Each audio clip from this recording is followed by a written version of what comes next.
folks, I have a really cool banjo uke to show you today. This is 798. It's a tenor scale banjo uke made of oak and pistachio. And it's for our friend Billy, who's from the UK. He already has a really nice banjo uke. So, you know, when I get an order like this, I really want to make something that's different than what he's got, but also better in my own way. So it's a challenge. But he had some good ideas. The main wood, like I said, is some old white oak that I had that's got a bunch of bug and worm holes in it. It's the same oak I used for my friend Chris's banjo earlier in the year. And I stained it with like a three-part process to try to kind of look like the old arts and crafts or mission style oak furniture. And then we darkened the brass with a solution and then stained the head.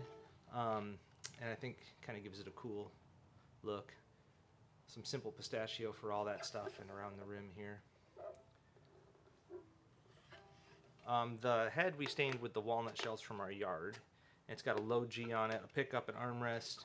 And actually, the oak bridge I also stained, and then the white bone nut just looked too white, so I actually stained it with a little amber as well. Yeah, it's a cool banjo. I actually am having trouble playing it without clipping out the camera microphone, because it's just a really resonant and loud instrument. And oak, I like oak because it's like as loud as maple, but it has like a dusty sound to it. Instead of maple kind of has like a clear bell-like sound. I kind of like the grit of an oak banjo sometimes.